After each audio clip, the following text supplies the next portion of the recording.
Hello, mate. What is your best live wrestling experience? I've got a fair few, but annoyingly, they're actually attributed mainly to the promotion that we run, which makes me look like an absolute sad act, because I got to see Kurt Angle wrestle for us, which was fantastic. I got to see Drew Galloway wrestle for us, which was great. Although Chris has pointed out that what I perceived to be his last match for us ever was actually his second to last. So therefore, my story holds about doesn't hold much water. So instead, what I'm going to talk about is Rampage versus Ishii, which was basically two of the largest men I've ever seen slapping each other back into base elements. It was utterly fantastic because I was actually with Mr. Cleary at the time. I'll point to him, he is here. We're all here. We're all friends here. And basically, he was basically explaining to me the intricacies of a high-flying match that had just happened before. It was between Will Ospreay and his mate, Swords of Essex guy, who got hurt against but when War Machine were on, and Ospreay had to carry the match because he hurt him because the other guy hurt himself. I think that's and it was an absolutely fantastic match.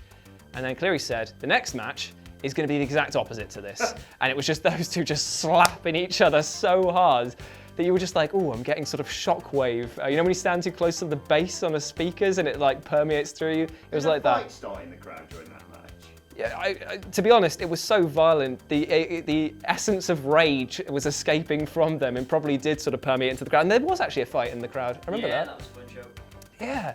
So while you had that going on there, you had a wee scrap going on, like a kiddie fight, and then the two adults were having the big boy table, just destroying each other. So yeah, I'd say that in terms of visceral impact and enjoyment that I got from that has to be one of my most powerful moments because it proves that wrestling doesn't need to be all showboating and high-flying nonsense. It can actually instead just be two people turning each other into gravel. So yeah. Well, would you imagine I went to a 2007 TV taping once, had a sign saying WWE sign pack, and they only went and confiscated it from me, didn't they? Not that one. Now, I think there was a reason why I was asked to organise this video and not necessarily be on it, because all the other guys who are going to be on this video have been to see some amazing WWE or New Japan events or stuff like that. And I have been to, I think, 2 WWE shows. A WWE live show in Birmingham, which was great. I got to see the Dudley Boys put one of the New Day through a table. And a SmackDown live taping in London. Not the one where like AJ Styles won the WWE Championship, but just one where sort of stuff happened. I think I saw Nakamura versus Ziggler in the dark match. This was before he'd seen him actually wrestle on TV, and I got to dance to Breezango's entrance a little bit. So instead of doing all them, I'm going to talk about a WCPW show. Yes, I know, that's your company. But it is without doubt the best live wrestling match I've ever seen. It was the round of 16 for the WCPW World Cup, which I'm not sure if you can pick up there, but it's in pieces right now. It was hell of a cup. It was the round of 16. It was Will Ospreay versus Rey Mysterio, and already on paper, you know how good that's going to be. I'd already been working for WhatCulture, I think, for about 2 months. I'd literally just started working. They said, oh, do you like wrestling? Do you want to come and help work on some of the WCPW shows? So I got to see like the Japanese leg of the qualifiers. I got to see the USA leg of the qualifiers and Keith Lee sending Ricochet basically into orbit. But yeah, the round of 16, we're in Milton Keynes. We're in this ice skating arena. It's freezing bloody cold in the middle of August for obvious reasons. You don't want the ring to sink. And they just put on an absolute masterclass. I can't really do it justice. The match is on Defiant Wrestling's YouTube channel now. You should go and check it out. It's got like 2 million views for obvious reasons. It was a clinic. It was one of those matches where you thought, wow, well, they've done everything here. Let's take it home, boys. And then they went for another 5 minutes and it was even better. Mysterio had another match against Ricochet, which was arguably nearly as good, but I think it was the first time I'd got to see Mysterio properly wrestle. And certainly I'd ever seen it, first time I'd ever seen him wrestle live.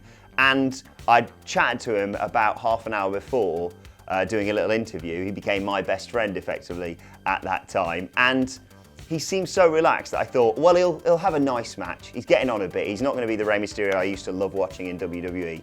And he was even better. Obviously, Will Ospreay deserves credit as well. Will Ospreay is a phenomenal wrestler, and they just complemented each other's styles so well. And there was a lovely moment post-match where They just had this moment in ring, and I didn't cry. I got something in my eye and had to have a little bit of time to myself. Hell of a cry. I had a smoke break with Jim Cornette once.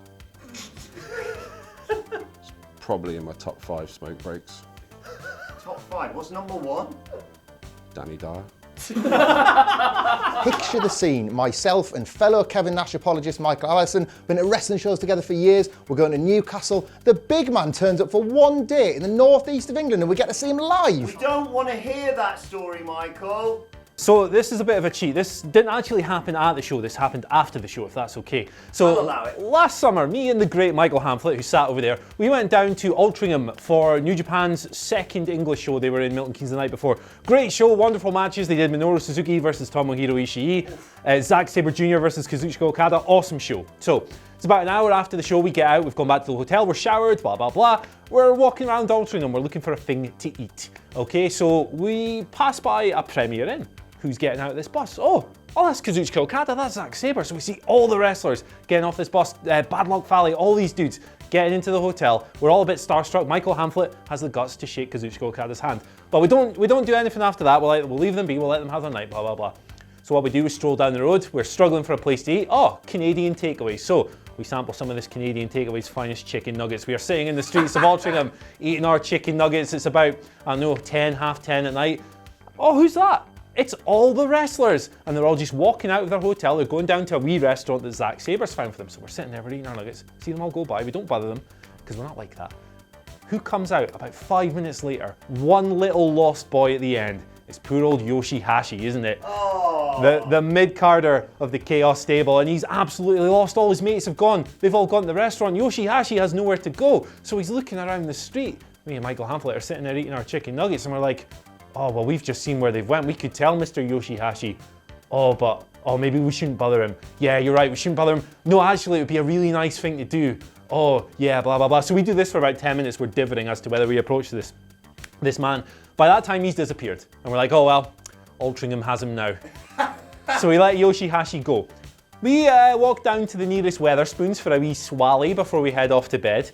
And who do we see walking around on that street? Yoshihashi, he's back. So we're sitting there drinking our pints, and this is a conversation we actually had, by the way. How ridiculous is this? Me and Michael Hamflett decided that we were not going to approach him because Yoshihashi, trained wrestler, guy who gets beaten up for a living, might be scared of a couple of nerds who work for a list-making website. Anyway, in the end, we finally decide to get up. We're going to tell Yoshihashi where his mates are. We put down our pints, we go outside, and what's Yoshihashi doing? He's just walked into a Chinese takeaway and he's ordered himself a wee dinner because he's given up. All because me and Michael Hamflett wouldn't tell him where he was. So in the end, instead of having a nice night with his friends in the restaurant, few beers, big meal, successful show, great night, Yoshihashi, because of me and Michael Hamflett, has gone back to the Premier Inn for a Chinese takeaway and a wank. Apologise to Yoshihashi down the camera. Sorry, Yoshi, man. You should have had a better night, but we were a bit scared, so. Could not believe my luck. The first night of my honeymoon with my new wife, and we see The Miz cash in Money in the Bank in Florida. Cut. Look, mate, the only reason we've got you on here is so we can show that clip of you looking like a bellend dancing. Just tell that story and get on with it, all right? Michael Hamflett, what is your best live wrestling experience? I was on camera, WWE dancing to Crime Time's entrance, but I want to own this story. So on this video with me is my cousin Nick. Again, we've attended wrestling shows since we were children. It was a dream to go to these tapings in the UK. And my cousin, who's wiser than me, as you can tell by his t-shirt choice in that very clip, said, well, how are we going to get on camera? He's been watching Crime Time every week. What does Kevin Dunn do when Crime Time come out on the screen? Well, old Kevin goes looking for the two whitest dorks in the crowd doing their whitest, dorkiest dance. So what did we do? Yes, we danced on camera like bellends, but what we really did was manipulate one of the most powerful people in WWE to get our stupid gurning mugs on camera. So remember, and this is to all you people, there may be no Crime Time anymore, but Kevin Dunn will always go looking for a massive pair of tits. You can get on camera too if you act like us. Okay, I'm not sure this counts, but just through working for WCPW and Defiant, I got to film ringside for the likes of Matt Hardy, Bubba Ray Dudley, Rey Mysterio and Kurt Angle, and I was there filming ringside and backstage promos with them, and little 14-year-old me was just popping his tits off. So yeah, I'm gonna go with that. Cool, thanks Phil. Wait, no, I've got another one. I went to All In, which was absolutely incredible. Like the buzz outside the arena, like everyone could feel that something really special was happening. And then when that, the best battle royale of all time kicked in, like just the place erupted, the crowd was super excited to really be getting behind something brand new and exciting.